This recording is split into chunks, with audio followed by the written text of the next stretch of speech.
Hi, Bob Knote, and on this episode what we're going to do is introduce you to the newest member of our cast, the Survivor 85er.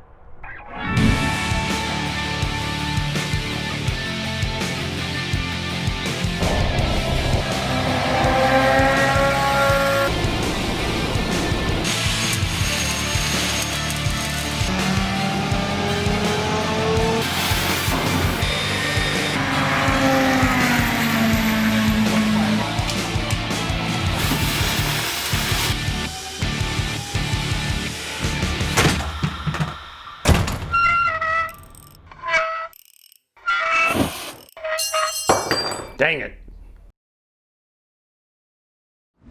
Now you may well ask, why does a guy who already has 7 of these cars need an 8th? Well, like everything else in my life for the past 8 months, it has to do with old techs. The situation here is that we're going to do some videos related to renovating the interior on old techs here. And the reason for that is right here. You can see that we've got some cracking on the dash up here. You can see that we've got splitting in the seat seams. The leather has shrunk and split all the seams. We have some problem with the upholstery in the back. Headliner's not too bad, but the seats also are split back there. Got some real problems with the interior. So that's going to provide us with a lot of content for working on upholstery. Now the reason that it got this way, this was in northern Texas. Remember from previous episodes, I went down there and got it, and it hadn't run for a number of years, and it had been sitting outside. And what happens when these cars sit outside when it's really hot and the sun's beating down on it? Probably gets 160, 170 degrees on the inside. So that just cooks that interior and shrinks the leather, and I really don't know whether we're going to be able to bring that back, because it's really, really hard, and it's shrunk probably 15-20%. So what I was thinking was, well, you know, to be really good would be if I could find a parts car that's got a decent interior in it.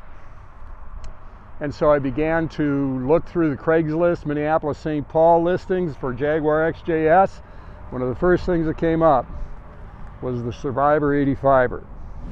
So this car was the first one that popped up on Craigslist that particular day. And the pictures of the interior looked just fantastic.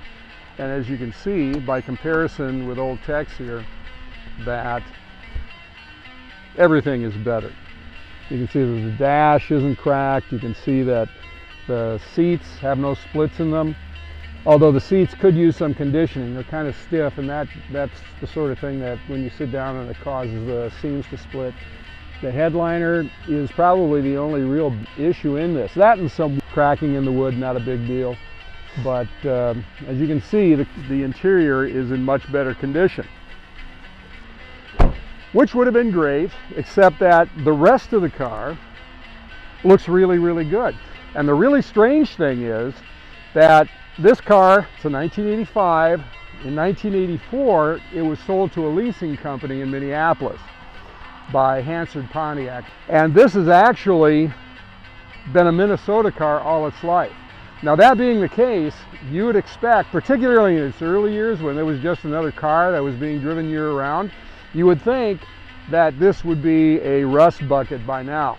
Now it does have some rust issues. You can see we got some surface rust down here.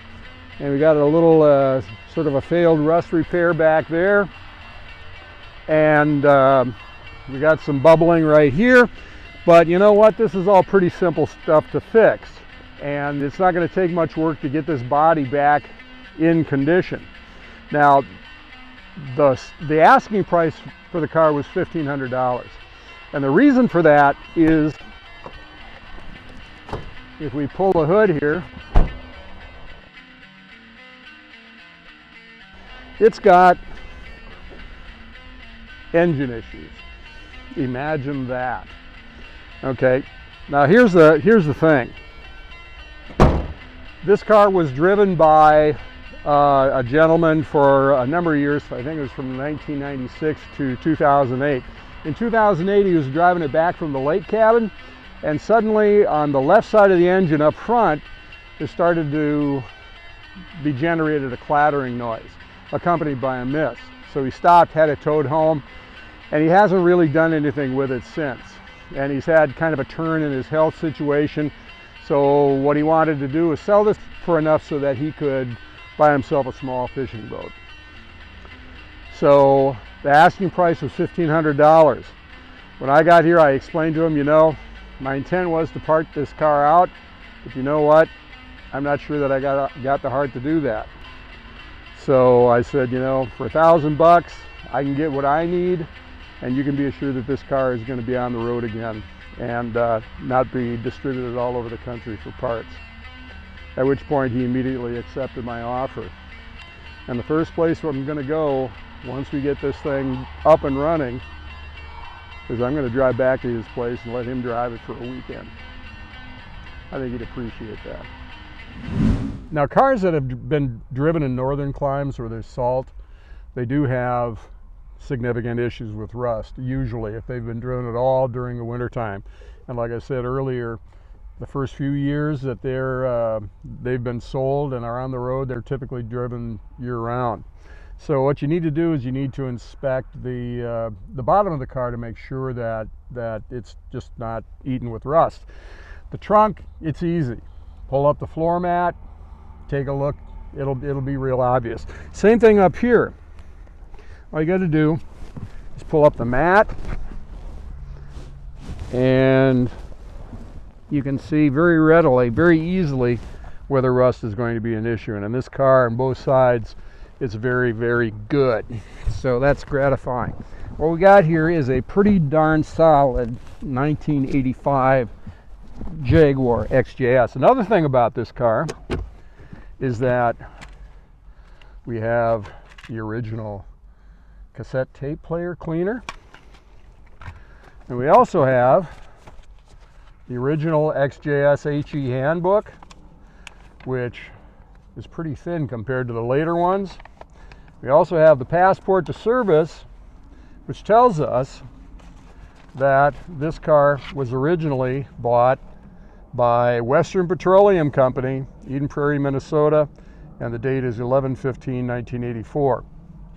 And after that, it was sold to Republic Leasing in '85. So, and also we've got service records in here as well. So that's always interesting to see, although none of those service records were actually recent. Now, the reason that I chose to resurrect the Survivor 85er and not just part out the interior and various other components was the fact that this particular engine needs to be in a car fairly soon.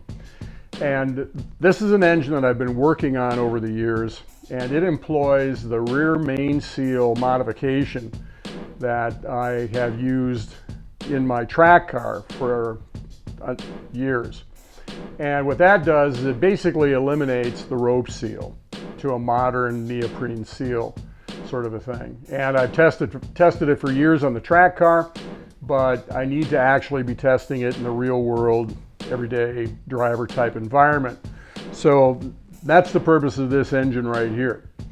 And I originally had intended to put it in the green car that you may have seen Tony and I looking at for information regarding the Texas XJS wiring. That car is the first one that I've owned, and I've wanted to get that one on the street for a long time. But the problem is that car has some significant rust issues because I drove it sporadically during a couple of winters, and that was a bad idea. So this engine needs to get in a car, needs to be run a lot of miles, and prove out that rear main seal modification. So yeah, we got 8 cars around here now, and we're not going to do much with it until spring probably, except to get this engine finally assembled and ready to go in. But you're going to see it next year on the second season of the Camp Chaos Chronicles. So if you like these videos and you want to see more, subscribe, like, follow us on social media, and we'll see you the next time on the Camp Chaos Chronicles.